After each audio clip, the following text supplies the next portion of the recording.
last minute, if you could raise your virtual hand, that would be great. Thank you. As we go through the various discussions, we have an action-packed agenda, but I need to put forward to the meeting the minutes of the last meeting of the 23rd of June, and just to agree that they're an accurate record. Are people, can I just see nods on for that? Are people happy with that? Yes, I'm seeing nods and thumbs, and that's great. So thanks very much, everybody. So we'll move straight on then. So we have an action-packed agenda. It gives me great pleasure to introduce Karen Hood from the Injured Players Foundation. She's joining us today to present rugby and SCI community. Karen's been at the Rugby Football Union since 2005, developing player welfare initiatives, including pitchside medical care, concussion awareness and prevention, and working with the grassroots sporting community. So Karen, please welcome, and we're looking forward to your contribution. Thank you. Thank you very much, Chair, and thank you everyone for your time this afternoon and the opportunity to talk a little bit about our experience with rugby players who have sustained catastrophic injury, and also their insight and some of the challenges that they're facing as well. I'm going to hope that you can see some slides coming up on your screen, or that someone will shout at me if you can't.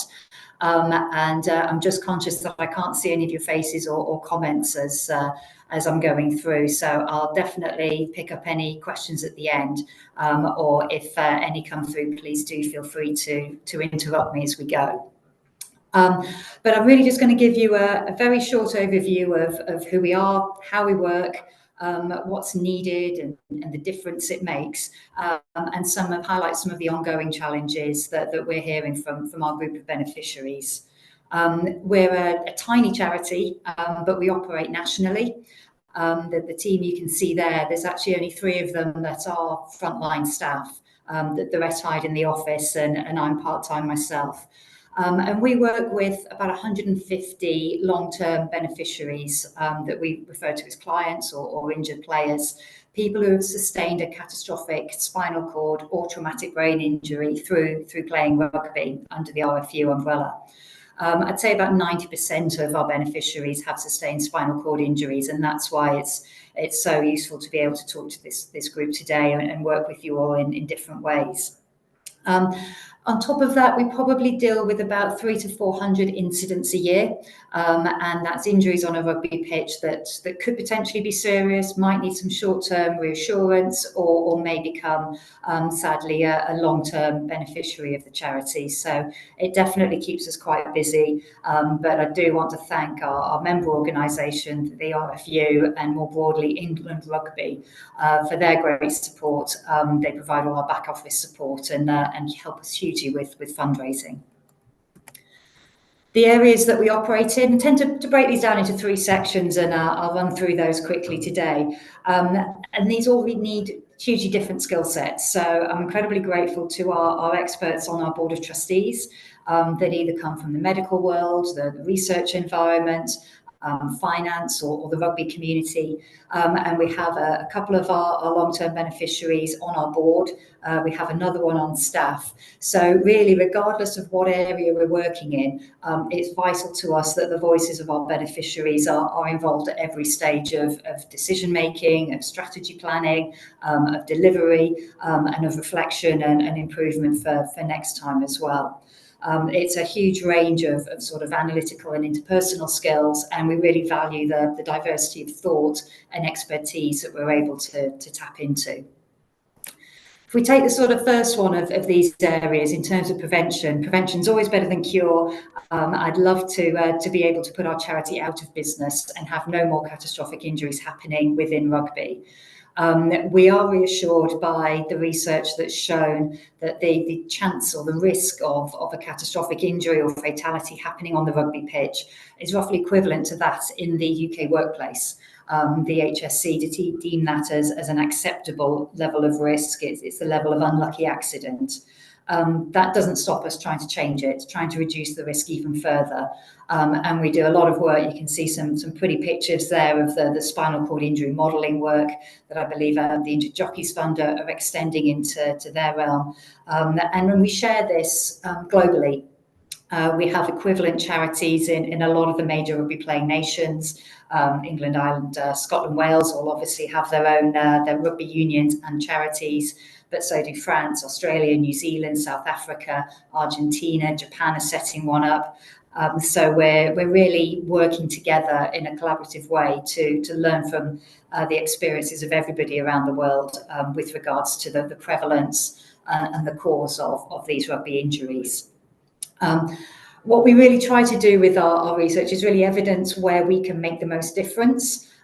So for us as the Injured Players Foundation, what we can do more than any other spinal cord injury charity perhaps is really look at these rugby elements and work with our partners at the RFU in coaching techniques, in refereeing of the game, in any law changes, to really try and minimise the injury risk on the pitch wherever possible.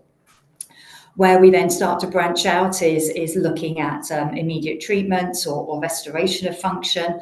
Our partners at Spinal Research UK are usually on these calls, and we're working really well with them to support their work in that area, neuromodulation and other sort of emerging techniques.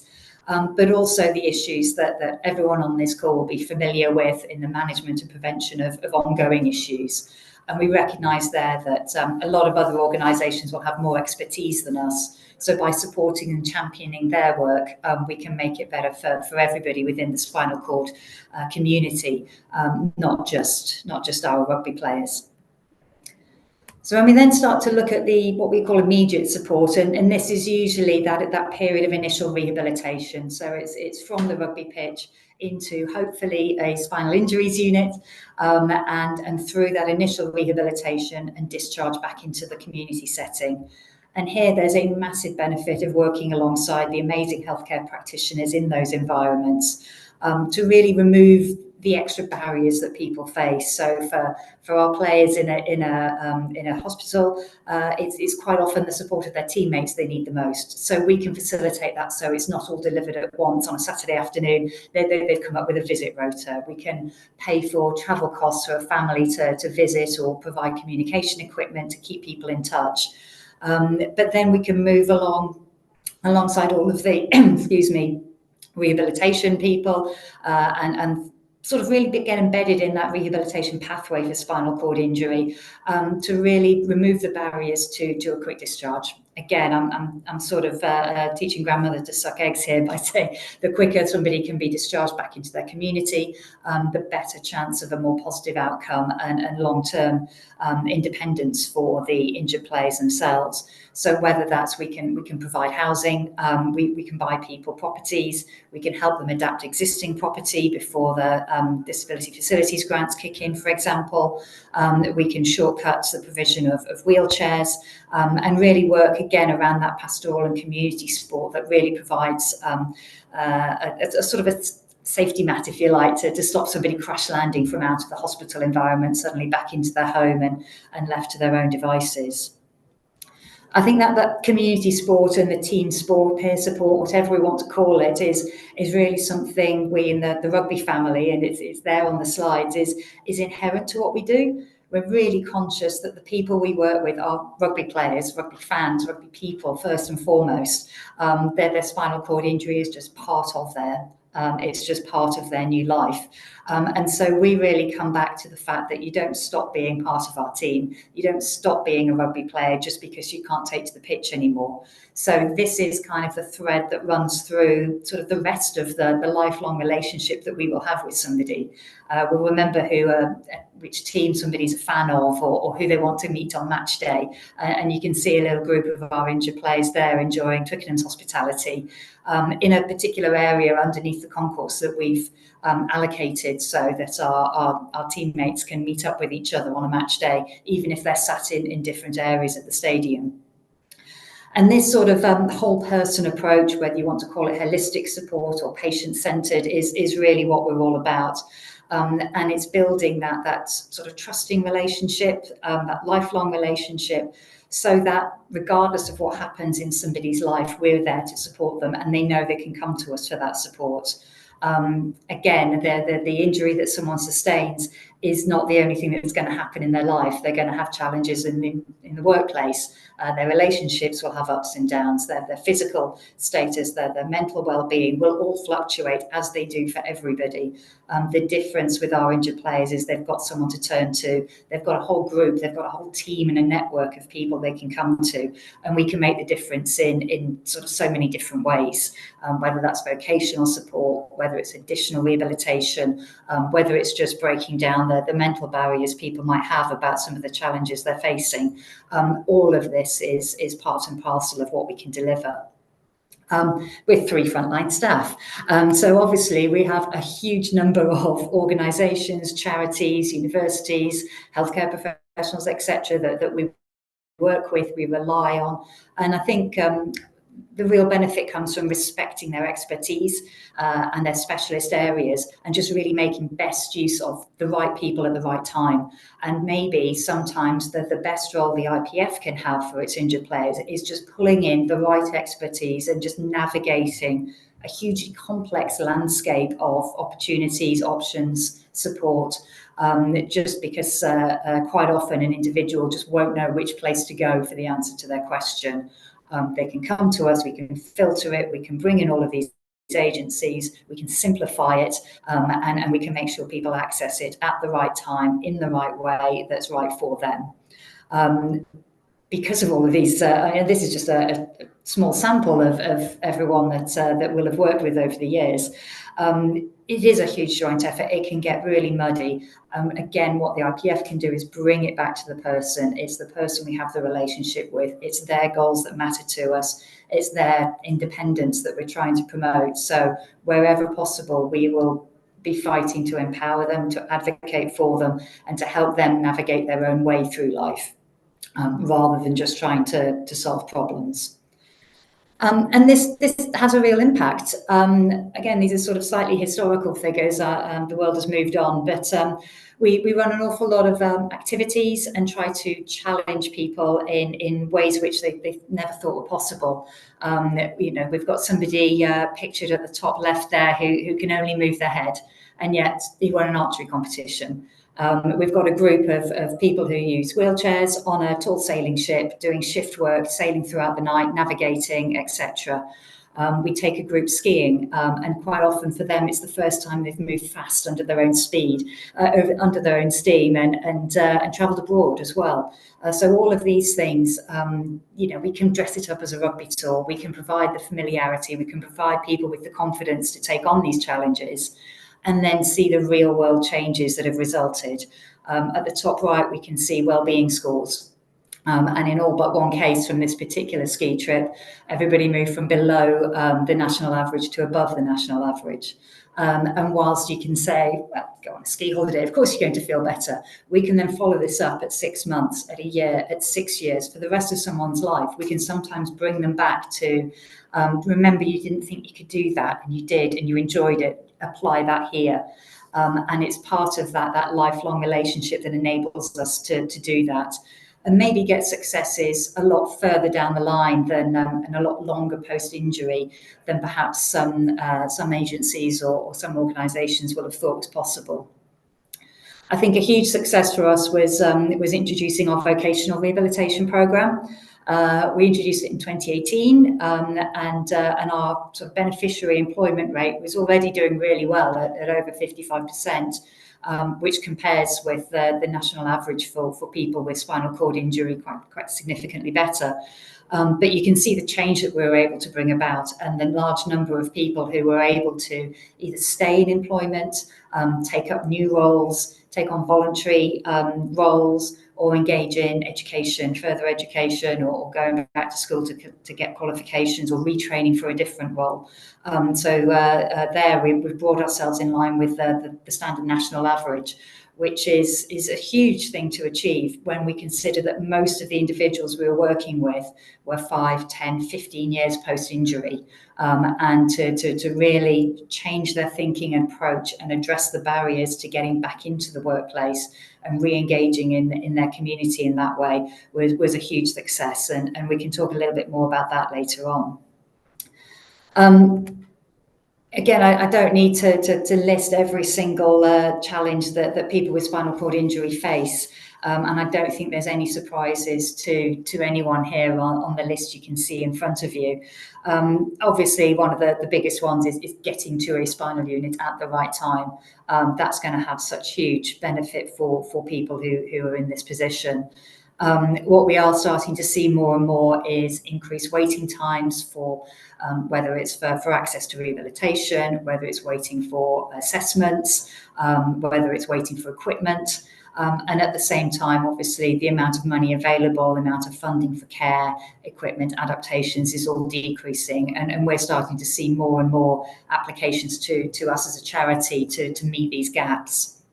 I think the Spinal Injuries Association highlighted in their annual survey the societal issues that face people with disabilities, and that's something we're really keen to try and address as well. And ageing is a huge challenge. Yes, we have a lifelong relationship, but we will see a lot of people relying on their parents for care, their partners, and as they age, their provision is more at risk. And this will then bring it into itself a challenge for local authorities to try and meet the gap as those carers are unable to cope in that role. It would be wrong not to include a cost of living in this. Appreciate we're talking a bit more about that later on. But last year was the first year we've had to introduce direct financial support for our beneficiaries. Usually we will try to fund activities, things, interventions. This time around, we just provided access to financial support to cope with increased energy costs, cost of living, cost of food, and as everyone here will know, heating isn't optional when you have a spinal cord injury or cooling during summer. You can't reduce your energy usage if you're relying on it for a ventilator. So all of those things just really add up on top of the additional costs of living with a disability. So we were able to provide some immediate support there. And sadly, we're going to have to do that again this winter to meet the financial needs of our beneficiaries. And speaking of them, hoping that the tech works here, because it's always better to hear directly from the people involved in the work and the people who hopefully benefit from our work. And Tom is our sort of golden child at the minute, and the story I'm about to show you really covers a period of 11 years in total. So we did support Tom initially through his injury and re-going back into the community, but there was a period of about 5 years post-injury that he needed to come to terms with what had happened, who he was now, what the new normal was. And at that point, we were able to engage, and we sent him on a tall sailing ship, which you'll see. And from that point on, that was the starting point for this sort of 6-year period of re-engaging with vocational support and physical support and everything. And you'll see just the ripple effect that's had for Tom and the community around him. My name is Thomas Horry. I had my injury in 2010. It's quite easy to sit at home and not put yourself out there, which is what I was doing for a while. But once I had that support, it really enabled me to grow and build my confidence. Just going out there and actually proving what you can do to yourself and seeing that other people actually realise that as well.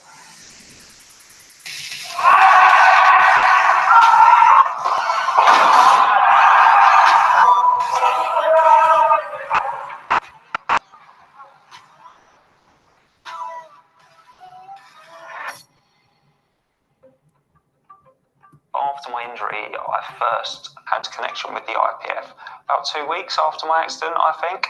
It was on my 18th birthday. They came and they presented me with a signed England shirt and kind of made the introduction, who they are, introduced the charity. At first, my house wasn't adapted, so the IPF also kind of spoke to my family and showed what support was available to them in terms of grant funding that you can get to make adaptations for your house in these kind of circumstances. And as the adaptations to the house was more than that grant amount, the IPF also managed to support us with funding to kind of cover the cost of that, knowing that we had that support, and then eventually I'd be able to have an environment that was suitable for me. It was kind of reassuring. I went on a tall boat sailing trip with the IPF. As it turned out in the time, it was quite quite, I wouldn't say traumatic, but quite an eventful experience. So we had really choppy weather, so I suffered quite a bit from seasickness. Yeah, although it wasn't the best experience there, I definitely got a lot from it, and it was really good to kind of spend that time almost challenging myself a bit. As well as the sailing trip, I also went on a ski trip with the Injured Players Foundation. So we went to Andorra and we done skiing. Having the opportunity to do that was great. Spending time with other injured players as well. So a massive social trip as well as having that experience of skiing. So yeah, that was definitely a positive experience fully. It was almost like an extended rugby tour with skiing going on instead of the rugby. He's a typical rugby boy, really, and that's he's got a great personality. He's life and soul of the party. He's great socially. He's very, very bright boy as well. I don't think we should underestimate that. He's been a fantastic addition to the team. I could have gone to uni without the IPF help. I don't know if I would have gone to uni without the IPF help. I had such low confidence, but when the IPF connected me with the vocational support, that helped grow my confidence and actually kind of challenged that for whether I could complete a degree. I ended up qualifying my business management degree with a first class honours, which obviously I was delighted with. And from that, I've also got full-time employment at the Heart Sports Partnership. So at the end of my degree, I got a promotion and a full-time contract. So as well as the degree, there's a charter management element of the apprenticeship, so like the apprenticeship qualification. So when I went through endpoint assessment and completed that, I also got another promotion at the organisation. So very happy with how the studies have gone and what it's led to. My first ever sports development project that I undertook was the development of wheelchair rugby sessions. GBWR, Great Britain Wheelchair Rugby, came to us and they were looking to run a couple of taster sessions locally. From that, they turned out to be quite a success. So we had 6 or 7 people, which might not sound like a lot, but it's enough for a wheelchair rugby team. It's just kept growing from there in Hertfordshire, and now we've got well over 20 members. And yeah, it's a thriving club and doing really well. I'd say Tom is probably one of the greatest success stories. I remember when he first came in through the front door, and I know he won't mind me saying this, but he was a little bit short on confidence. He'd been through real trauma in his life. To see him now in terms of what he's come through, he came in as a volunteer. We then were able to secure, with the help of the IPF, an apprenticeship at the University of Hertfordshire. Tom came out as the top student with the first class honours degree, and as a result of that, he's now made 2 career moves within the partnership. So I can be nothing but hugely proud.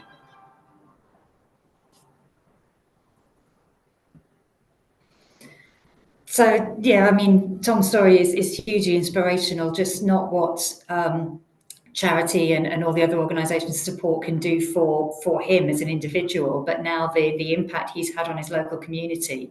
I think he said there are over 20 people enjoying wheelchair rugby on a regular basis. They're now getting access to a social link, to exercise. That's going to have a bigger, broader effect in the whole community. So whilst I think I said at the start, we shouldn't need charities. I'd love for us to be out of business. I don't want to have to do this work, but I'm so hugely proud that we get to, and we get to have this impact, and we get to work with people such as those on this call. Thank you very much. Thank you, Anne, for an excellent presentation. I don't see anything in the chat for any questions. I might have to ask you a question first then before anybody else, giving them an opportunity to raise their hands. Karen, that was an excellent presentation. The only thing that was perhaps missing from me, and I don't know how much you're involved in, it'll probably flow nicely into the next presentation, is whether there is what I would call social security advice for people to navigate their way through the benefit system, which will be required as part of this, and what work you're doing on that, and what advice and assistance is, or whether you're getting access to that from other services. Yeah, so there's probably a few different ways to approach it, so some of our staff members will try and become experts themselves, and that's a lot of their own professional development and expertise to be able to provide direct support and advice to individuals. There's then recognising other agencies who are better placed to do this. But actually some of the biggest successes have come through, again, working with SIA and their advocacy program, to put in challenges to CHC funding decisions or personal independent payments, all of those sorts of things that sometimes just need a huge amount of effort and energy. You might know what needs to be done, but it's having that resilience to keep doing it. So we can be the individual's cheerleader in the background saying, no, it's worthwhile, you can do this, you've got this, you're capable, you're competent, you've got all of the skills you need, just keep going. And that can sometimes be enough as well, alongside the specialist expertise and experience. But I mean, that's my almost personal motivation for continuing in the role, is that I just think it's so hugely unfair that you're introduced to having to navigate some of the most complex things you're ever going to do in your life when you've gone through the worst possible experience in your life and you're at your physical, mental lowest ebb. Surely that can't be fair. No, absolutely right, Councillor. There's a couple of controversial questions coming up in the chat. Well, they'll be controversial maybe with some of my politics, but just a couple of the latecomers are asking if the service you're providing is England only, or is it England and Wales? But I think you had said at the start of your presentation that there's various things going on across all the UK. So if you could just explain that. Yeah, so it's kind of both. So our deliberate remit is under the RFU auspices, is the polite phrase or the posh phrase. Any rugby that is governed by the RFU is its national governing body. So typically that's rugby within England. However, we have cross-border competitions, we have touring sides, we have forces sides affiliated to the RFU. There are school teams that play all over. So in reality, the boundaries get a little bit blurred, and that's where our cooperation, collaboration, and long-term working relationship with the other home unions is absolutely brilliant. So if a player registered with the Welsh Rugby Union is injured in England, we might provide that initial welfare support, but then let them know that somebody might be coming back across border and need the lifelong support that they can give.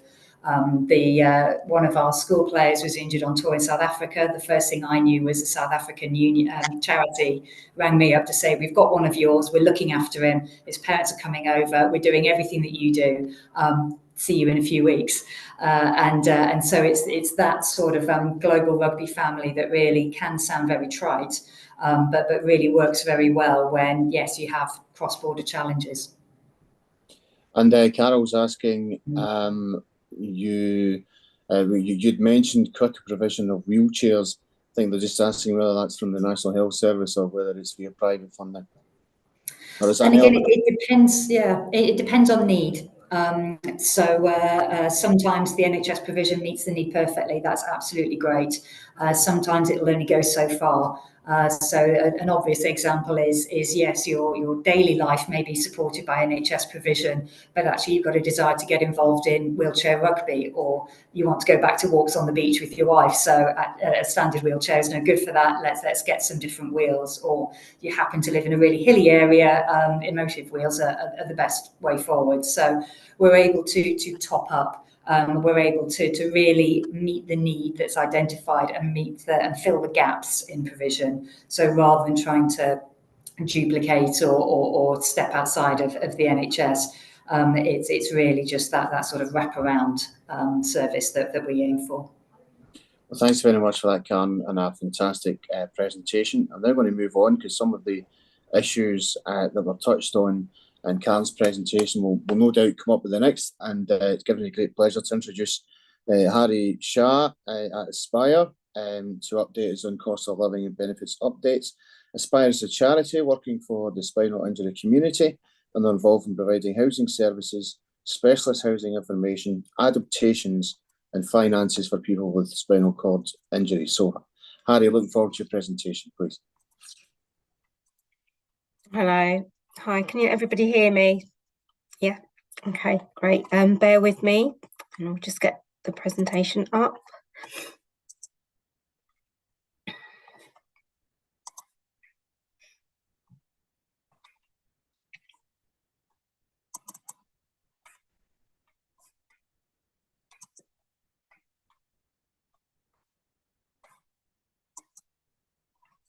Okay. Oh, sorry, I forgot the Right. Apologies.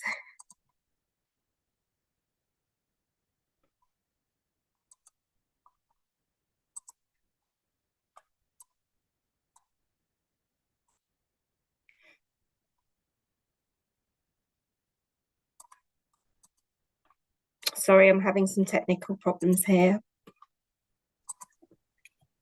Harry, do you want me to share Yeah, my- please. Yeah, that would be great, Glenn. Thank you.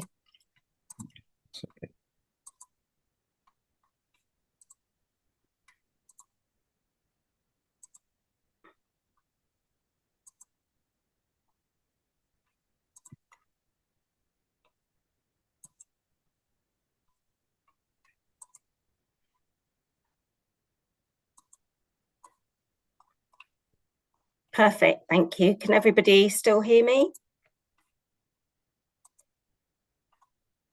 Yes, go ahead, Harry. Okay, great, thank you. Apologies. Okay, so I'm really honoured to be presenting today. As you know, my name's Harry, and I'm Aspire Welfare Benefits Advice Manager. I've been advising on benefits for a very long time. My first role, in fact, was with the DWP over 25 years ago. I joined Aspire just over 5 years ago to work on their established specialist benefits advice service. So the service was originally established to support clients with the transition from disability living allowance to personal independence payment. Although it has grown and expanded considerably to deal with all benefit related matters. So last year, we supported nearly 400 clients with their benefits, and we have seen the demand grow every year, basically. So we will support clients with any benefit related matter, whether it's general advice, whether it's a benefits check, form filling for personal independence allowance, work capability assessments, and we will see cases right through to appeal if needed. So as a lot of you may be aware, our social security system, sorry Glenn, can we have the next slide, please? Yeah, so as many of you are aware, our social security system contains two types of benefits aimed at working age clients who are disabled or have health-related conditions. The first type of benefits are work capability benefits, which are paid through a health element of universal credit or employment support allowance. An entitlement to this payment is decided through a work capability assessment, which I'm sure a lot of you are familiar with. And the second is the sort of the well-known personal independence payment intended to compensate individuals for the extra costs associated with disability. But today I wanted to sort of focus on the proposed changes to the work capability assessment and the impact that we think these are likely to have on all of our mutual clients. Next slide, please, Glenn. Okay. Apologies if I'm going over things that you know already, but just to clarify, the work capability assessment decides on how much an illness or disability limits capability to work and is actually worth a considerable amount every month, £390 a month to any claimant. It's decided on a points-based system to see how well a claimant can actually carry out activities, taking into account their physical, mental, cognitive and intellectual functioning. So in the September of this year, the government announced a consultation on potential changes to the work capability assessment as a result of the Disability White Paper. One of the motivating factors for these changes and reasons given were that post-pandemic opportunities afforded by hybrid or remote working meant that maybe people could access work opportunities easier. So the logic is if claimants don't have to travel or mix with other people, then they will be able to manage their health conditions much better whilst at home and also earning a living. The assumption here, which is very concerning, seems to be that claimants with a spinal cord injury or any health condition or disability are all qualified and will have the skills and roles that could actually manage the jobs that could be done remotely. So we're looking very much at white collar workers, people that are able to work with IT, etc. So this is one of the concerns that you'll see as we go through. Next slide, please, Glenn. Okay, so as Karen said earlier, sort of without sort of going over a lot of the information that everybody will be aware of, I just wanted to highlight some of the issues related to spinal cord injury, just so they are at the forefront of your mind in relation to the impact that some of these changes will have. So obviously, issues with spinal cord injury could be loss of sensation, bowel and bladder impairment, also problems there could be with hand function in relation to grip and dexterity, and of course mobility, as well as pain that's experienced, and depression and anxiety. I wanted to highlight these, as you'll see from the next slide, the effect that these work capability changes may have on our clients. Next slide, please, Glenn. Okay. So, as we've already mentioned, the assessment is a points-based assessment. So points are awarded based on the level of difficulty in relation to specified activities. So the activities that are going to be under review by the DWP are, first of all, mobilising. So it's proposed to remove this activity totally from the assessment or amend it and set the bar higher, basically, only awarding points if somebody has difficulty mobilising up to 20 metres. Currently, the bar is set at 50 metres. So obviously, many jobs are hybrid, and any job will require workers probably to travel or to an office or another location. But even if it's just mobilising a few metres, for example, to a photocopier, getting to the toilet or for a break, getting a coffee, all of these things require some degree of mobilisation. So to remove this activity is really, really concerning. And the proposals don't seem to take these into account. They're not sensitive enough to look at all these problems that our clients are going to have. The next the descriptor or activity that's going to be removed is with regards to bowel and bladder. Of course, is a very, very personal, sensitive issue. So, as you know, bowel bladder issues are often predictable. Routines can take a significant part of the morning or afternoon. The change that's proposed seems to imply that if there is a bowel or bladder accident in the workplace in front of a colleague, unless it's on a daily basis, actually would have no impact on the client. So even if you're working at home or you're in your role or your employer, they would need to allow the flexibility for you to take the time to manage the problems, such as needing to change clothes or shower. So what's missing here is any reference in the proposals or consideration to the dignity or the anxiety and embarrassment that our clients would have as a result of a bowel or bladder accident. I mean, even if it was a one-off incident, you would experience all those things. So some of our clients are also reliant on carers who may not turn up on time to help with things like personal care, therefore making it extremely difficult or impossible for people to actually manage work times if they had to go into a meeting but their carer was late. You know, it would have major impacts on their ability to fulfill a role.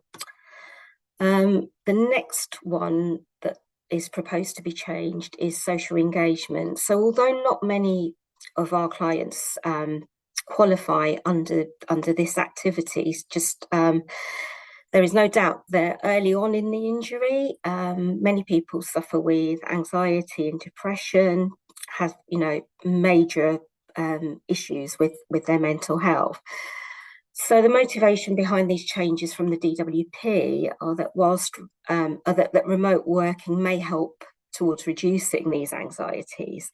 So whilst this might be true, there's obviously some people that would still find things like video or telephone calls difficult, as well as the additional demands of and pressures that a job may entail. And the last one that the DWP are looking at is the substantial risk criteria, which refers to cases where a client is judged to be at substantial risk due to their mental or physical health, if they had to undergo work preparation and activities such as training or job search. So again, many of our clients do not qualify solely under this route, but it still has an impact on some of our clients, as well as sort of wide-reaching impacts, mostly for those with mental health issues.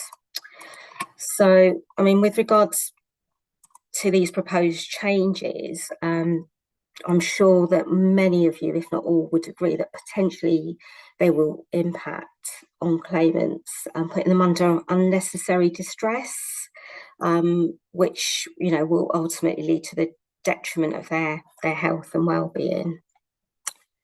Next slide, please, Glenn. Glenn, thank you. So all of these potential changes with huge impacts, and all of this whilst we're in the grips of a cost of living crisis, which again Karen has mentioned.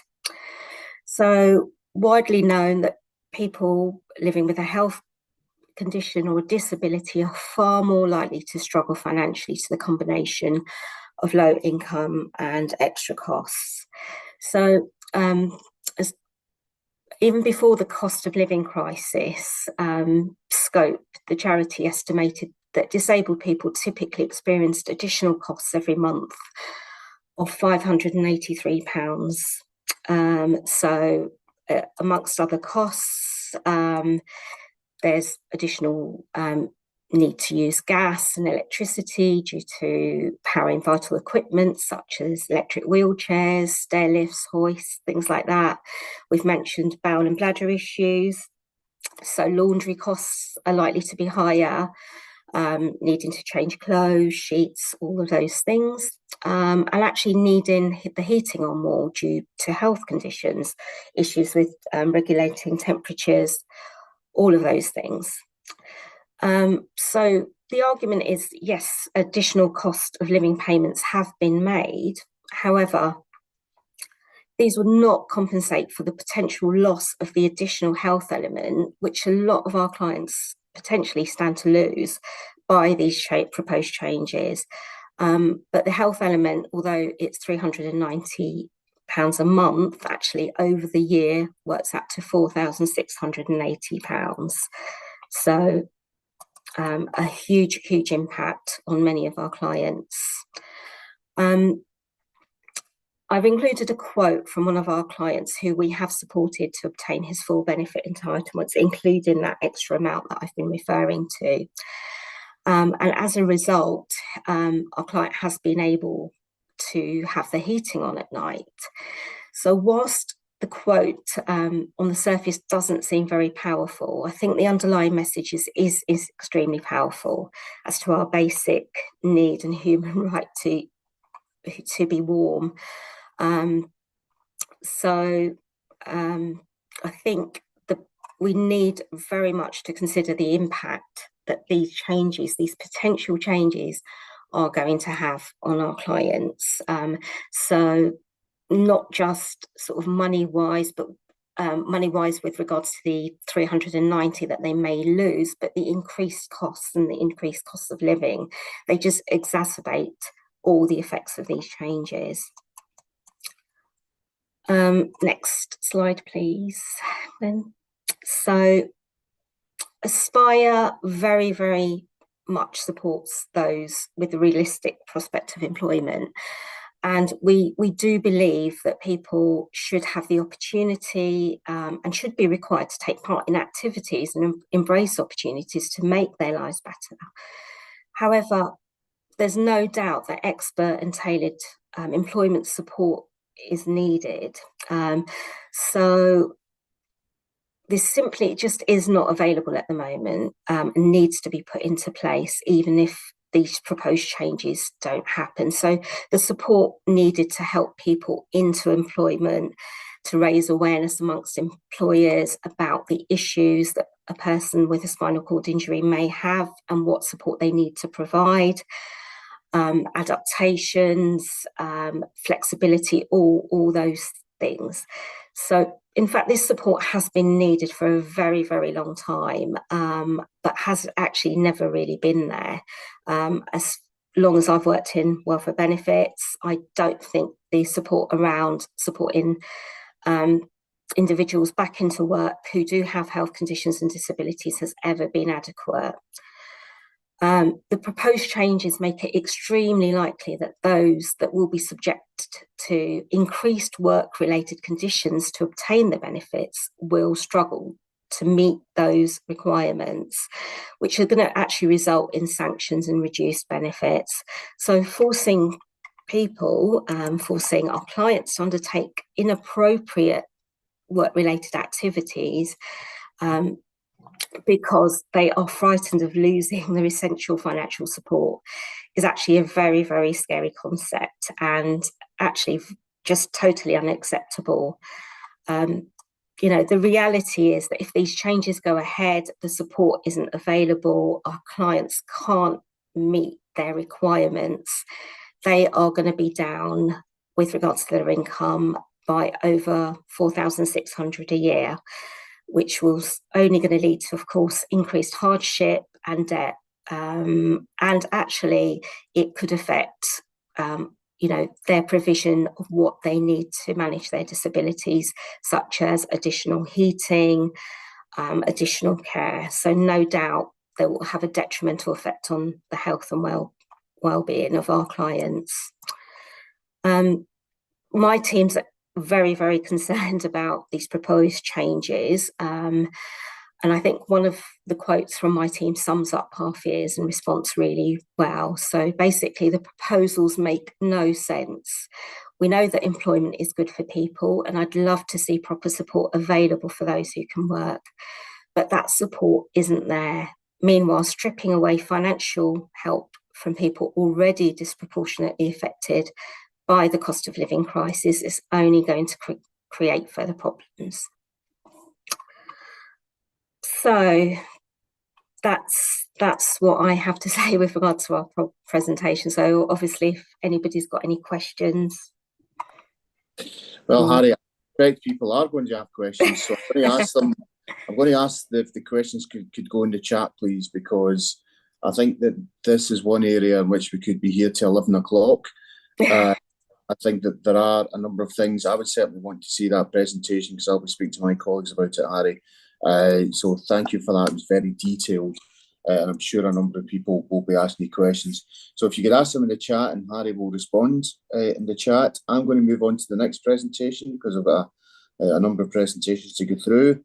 And it gives me great pleasure to introduce you to Serena Howells, who's a staff nurse currently working and was trained at Swansea University, qualified as a nurse 2 years ago, and is pressure sore recognition in different skin tones. So Serena, the floor is yours. Thank you so much, Christopher, and everybody. And it's a pleasure to be here. Thank you, Spinal Injuries Association, for inviting me. I'm here really just to raise awareness about the health inequality and inequity in pressure ulcer care as I see it currently within my NHS, which is NHS Wales and NHS England, as reported to me by other colleagues who work in England. Thank you very much. As I said, I'm here to talk about pressure ulcer risk assessment and pressure ulcer care in dark skin tone patients. And I apologize if I am teaching some people to suck eggs if I go too in depth with my descriptions and explanations. Next slide, please. So according to the Office for National Statistics, in the last census, there were, thank you, next slide, please. And next slide, please, Glenn. And the ethnicity of the people living in England was divided as such as shown in this slide, where the majority were of white ethnicity and 19% were from the Black, Asian, mixed and other ethnicities. The census also says in Wales, next slide please, Glenn. In Wales, we have a population just over 3 million, where we have the majority having white ethnicity. Nearly 94% of people living in Wales identify as having white ethnicity, and 6.2% being from a Black, Asian, mixed, and other ethnicity. Next slide, please, Glenn. As shown in this slide, yeah. Next slide, please. Now, there is a misconception that dark skin tones only relate to certain people from certain ethnicities, but dark skin tones can present in anyone of any ethnicity, with certain ethnicities having permanently dark skin tones. Now, I'll explain. Next slide, please. We all have what we think is our idea of beauty. So over the course of time, beauty has changed from being really pale and not having any freckles or anything being considered the epitome of beauty, moving towards, in some certain circles, the more tanned you are, the more attractive you are. So this has led to people either artificially darkening their skin tone with sunbeds, fake tans, or tanning injections. But what people don't realize is by doing that, you are altering your skin tone. Now, how many of us have a different shade of foundation in the winter compared to in the summer? Or how many of us go on holiday and they come back and they say, oh, you've got a nice color on you, you know, so there is a change. Or if you've got a tan line, that means you've got a difference in tone between the non-tanned skin and the tanned skin. So as a healthcare professional, this has implications in the care that we can give. Next slide, please. So how does this relate to pressure ulcers? Now, pressure ulcers are defined by the Office for Health Improvement and Disparities, which was formerly the Public Health England. They define it as a localized area of damage to the skin and or underlying tissues as a result of pressure or pressure in combination with shear. Pressure ulcers occur over bony prominences, but can also be related to a medical device or other objects. Now, with spinal cord injured persons or patients, if they come into a healthcare setting, this can be pressure applied either from sitting in a wheelchair for too long or due to the reduced mobility or reduced sensation. Next slide, please, Glenn. And if you have a skin tone that is dark, now there are tools out there to assess skin tone, with one side of the scale being fairly light or even the albino patients or persons. And then we have highly melanated people on the other side of the scale. So our skin tone can vary depending on the time or where we are, time of day or time of the year, or what's going on with our skin.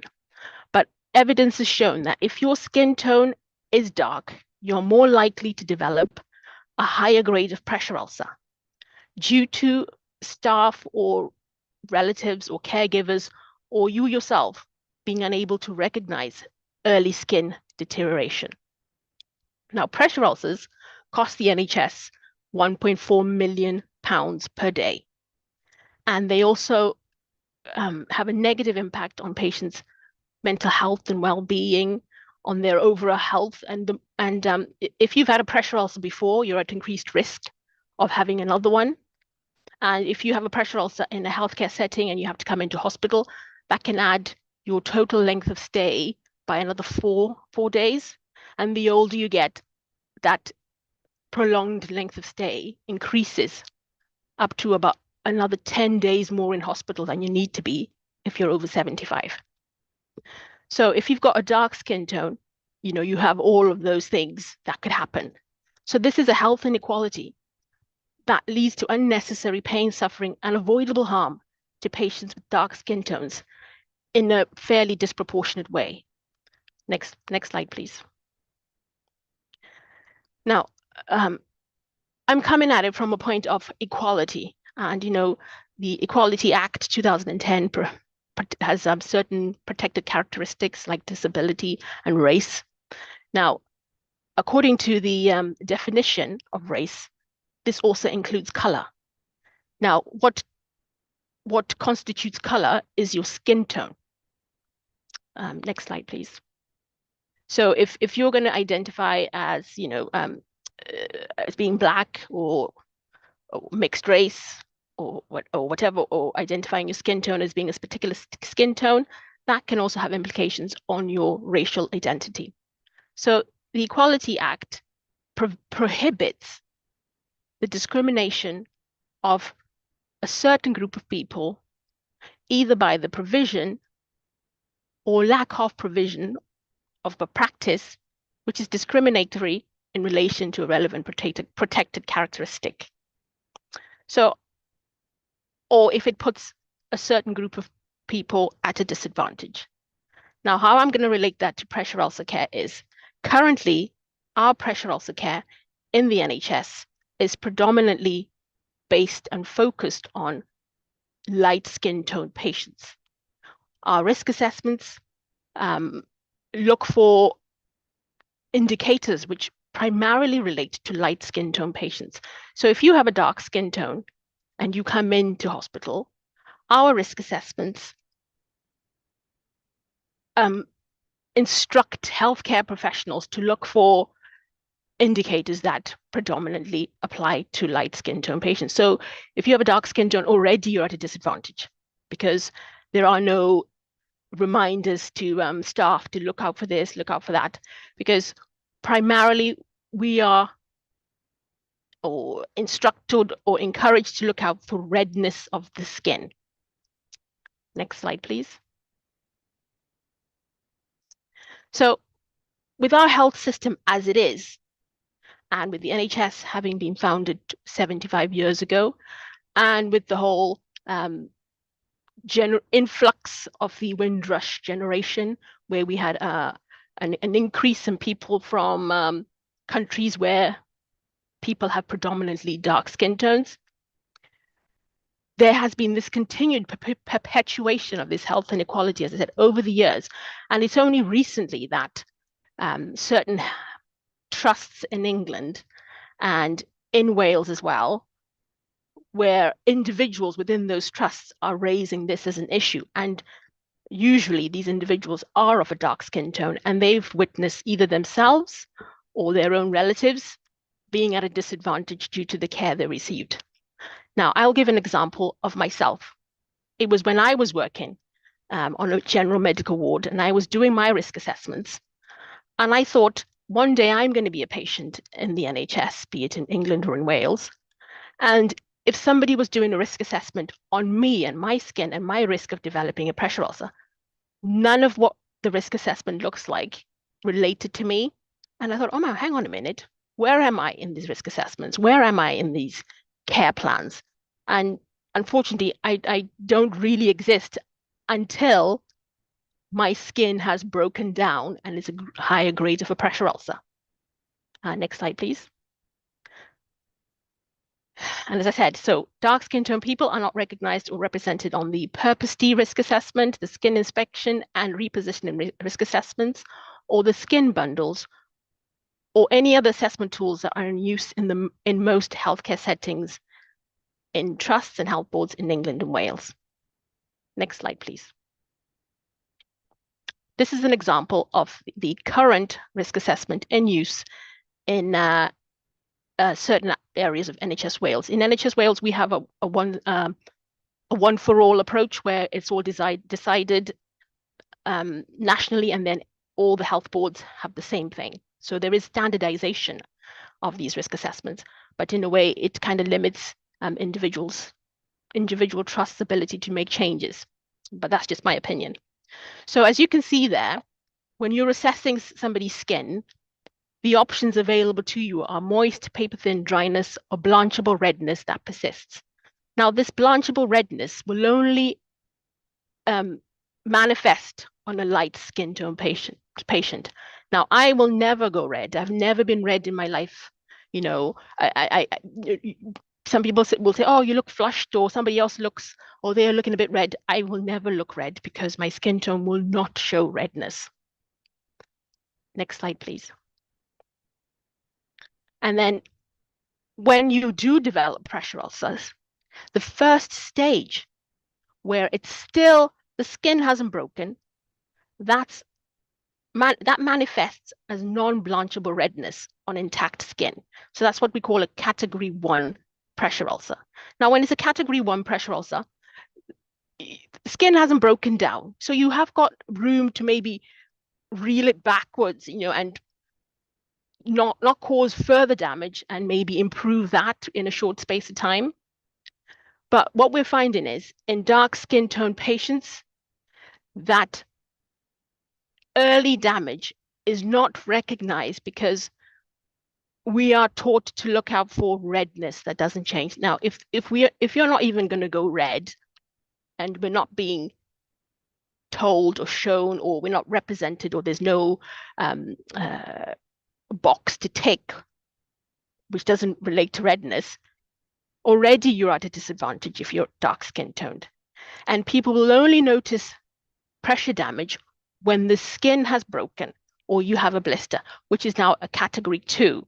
Now, as some of the people in this chat may have experienced pressure ulcers or know someone who has, when the skin is broken, it has a whole different implication.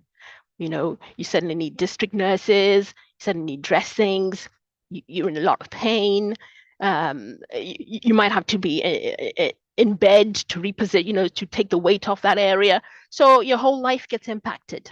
You know, it's hard enough trying to prevent pressure ulcers, especially if you're have reduced mobility, because it takes a conscious effort to like, okay, right, I've got to reposition myself this way, I've got to reposition myself that way, or I need this certain equipment.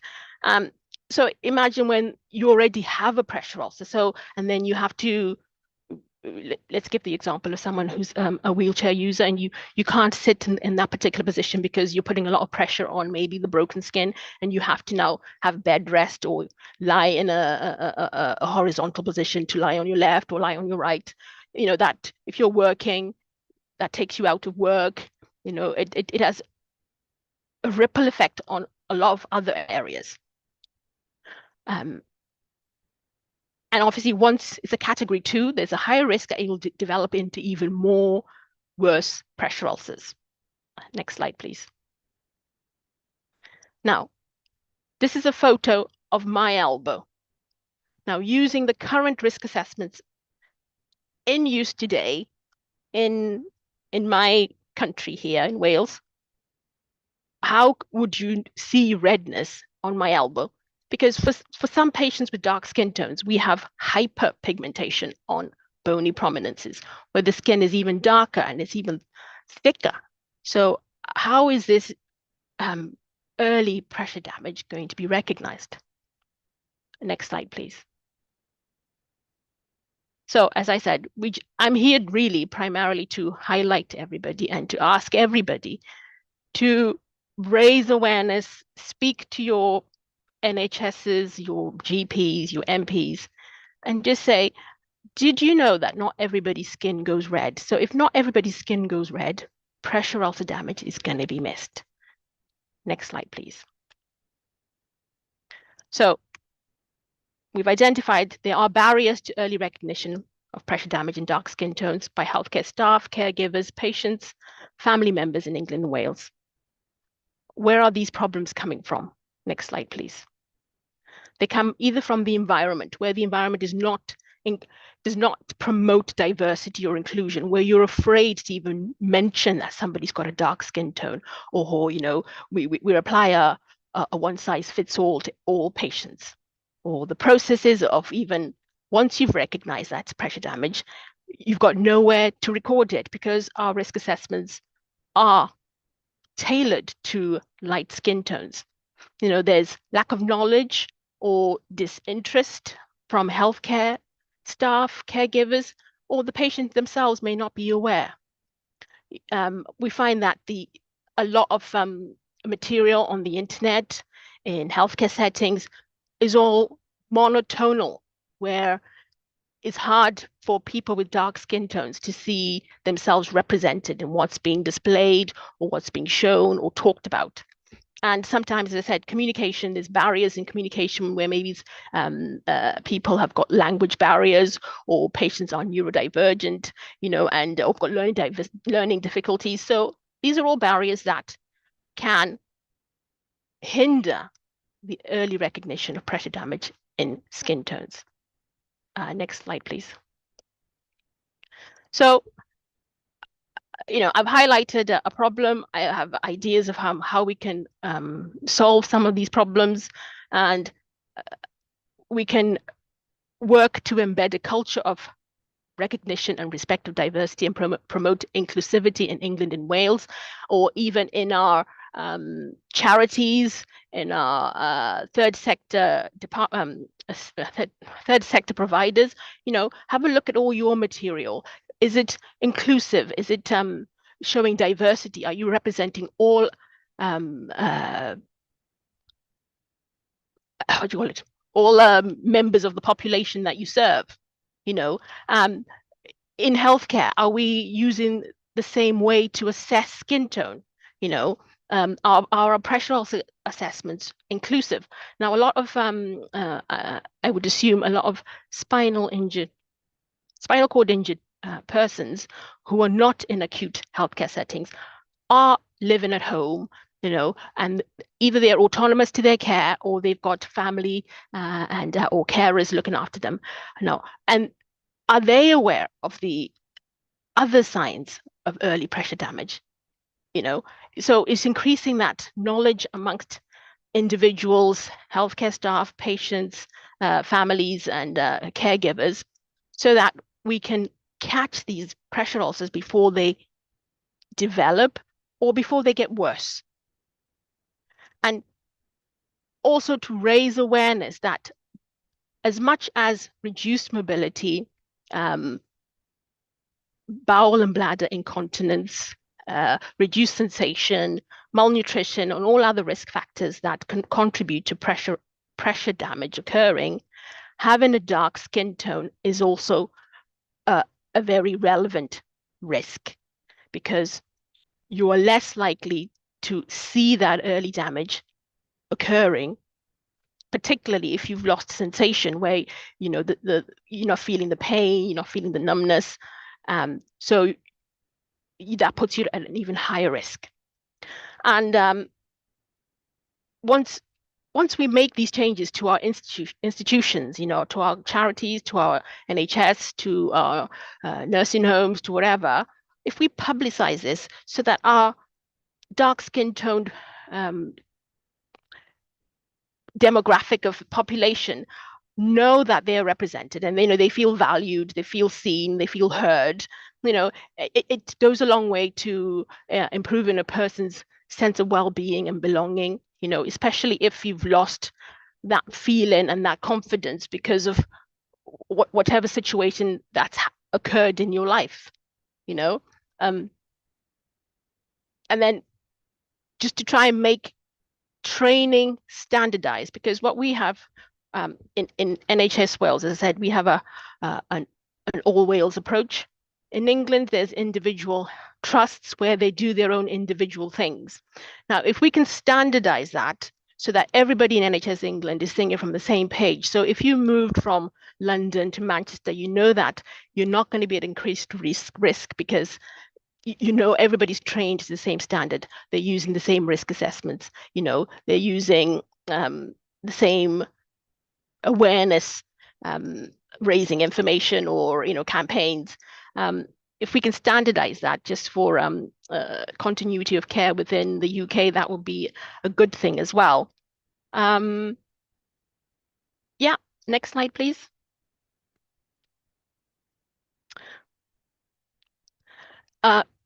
So I've got one more fact really, is that I read that the prevalence of pressure ulcers in spinal cord injured patients or persons is 20% to 30% in the period between the first year to the 5th year post-injury.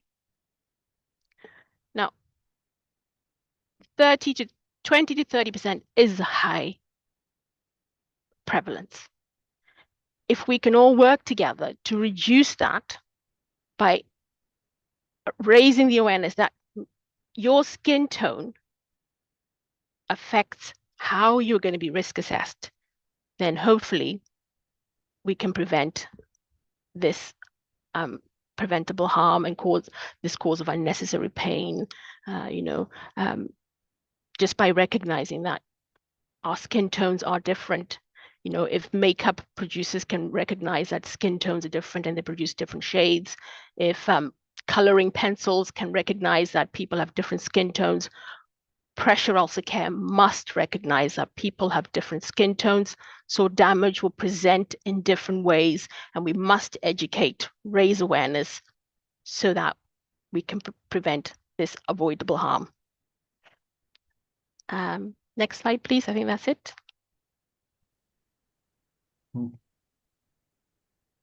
Yep. Yeah, that's it. Thank you very much, Serena. We've got any questions?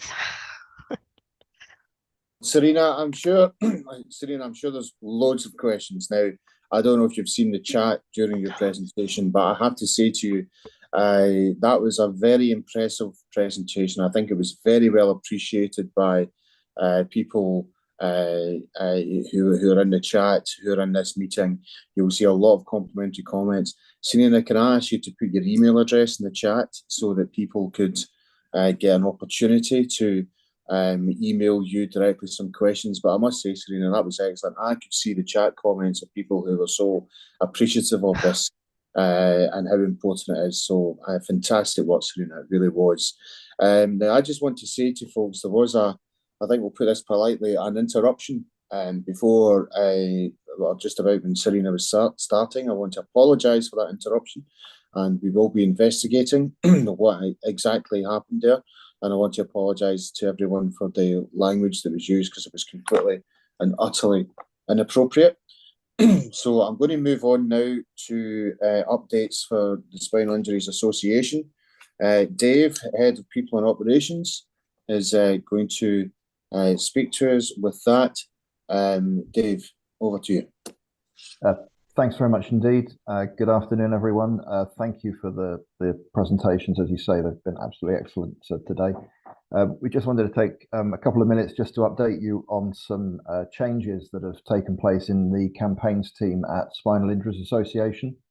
Our Parliamentary and Public Affairs Coordinator was promoted and moved into a management role at the Food Foundation in the summer, and has been replaced by Glyn Hayes, who many of you will have seen already on this meeting this afternoon.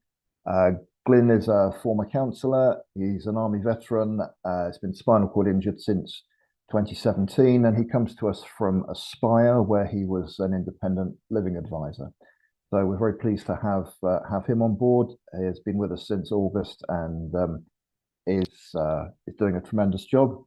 The other update is that I'm also on the move. I'm moving internally at SIA, and I've been replaced as campaigns manager by Dashana, who you can see. I've got her in the top left-hand corner of my screen. I don't know whether you've got her, but anyway, there she is.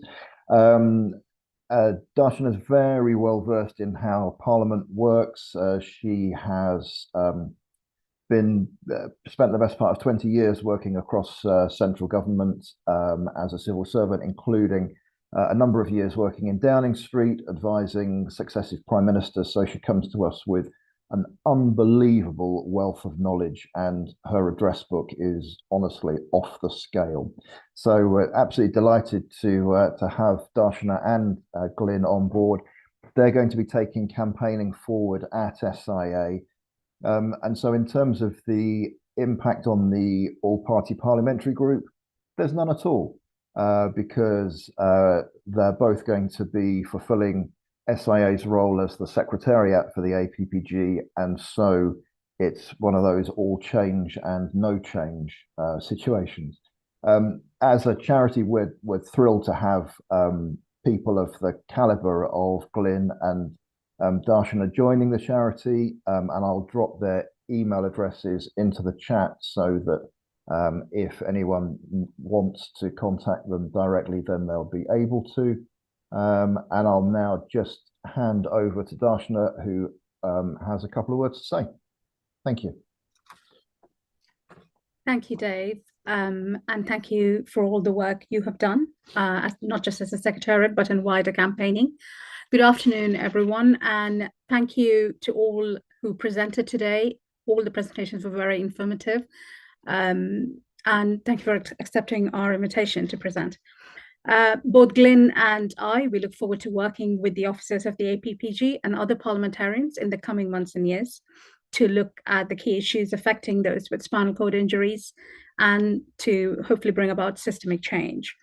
In other exciting updates from us at the Spinal Injuries Association, Hudgell Solicitors and the SIA will be joining together as campaign partners to fight for change and to amplify the voice of people living with spinal cord injuries. Having Hudgell Solicitors alongside us in our campaign for change is a real boost for us, and we're really looking forward to working together. Thank you.